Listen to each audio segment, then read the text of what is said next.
جبت مبرد. والله العظيم جبت مبرد. انا عارفه ان الدنيا شتاء والمبرد ملوش لازمه في الشتاء، بس اللي هيفكر فيه شويه كده وبالراحه وبالعقل وبالتفكير الست المصريه كده هيعرف ان المبرد ده صيف شتاء ليه لازمه. اولا ما بيخليش العلاج كل شويه افتح الثلاجه اقفل الثلاجه، بنريح الثلاجه خالص عشان الفريون بتاعها ما يبص ونرجع كل كام سنه نجيب لنا ثلاجه شكل.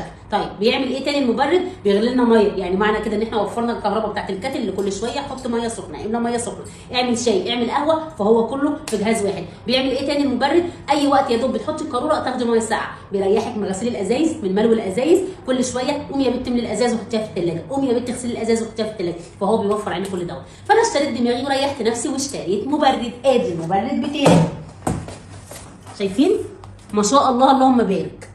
طبعا دايما بقول لكم ابعدوا عن اي حاجه سودا، بس بصراحه المبرد النهارده اللي انا جايباه لونه اسود شدني وعجبني. معنى كده ان هو ما فيش منه غير اللون الاسود بس؟ لا، في منه كمان اللون السيلفر. تعالوا دلوقتي نفتح المبرد مع بعض ونشوف شكله عامل ازاي. بسم الله. بيغلي الميه، انت مش محتاجه تغلي ميه على النار، بيشتغل سخن وبارد. السخن بتاعه 500 واط والبارد بتاعه 90 واط.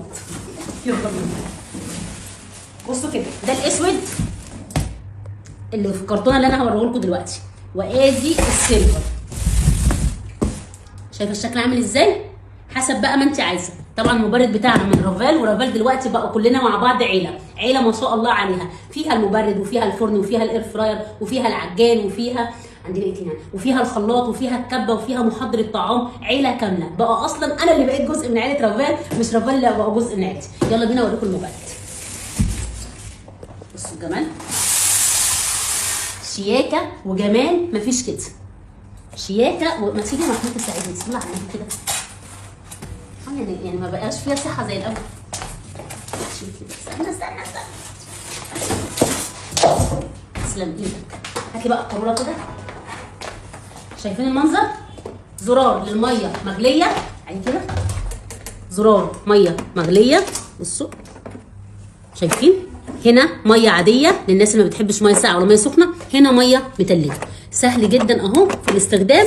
وادي الثلاث حنفيات بتوعه، شايفين؟ تعالوا بقى كده اوريكم من ورا.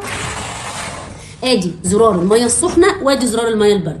لو مش عايزه تشغلي الميه السخنه خالص ما تشغليهاش، شغلي دايما على البارد. لو عايزه الميه السخنه تشغليها بتروحي مشغله ده دقيقتين ويديكي ميه سخنه 500 واط، ميه سخنه مغليه. طيب بس كده؟ لا بس كده ايه، تعالي اوريكي. شايفه المنظر؟ ادي الضمان بتاعه اهو.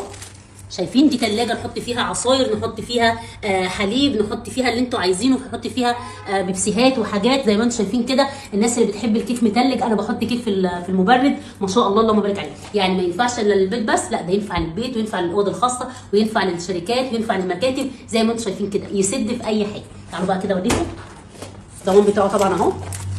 بسوا العيله بتاعتنا، ادي المبرد، مكنسه، عجان، خلاط. ده بس اللي هم كاتبينه هنا، لكن لسه في حاجات تانية كتير. طب عارف يلا محمود صلي على النبي. بسم الله. الله اكبر علينا.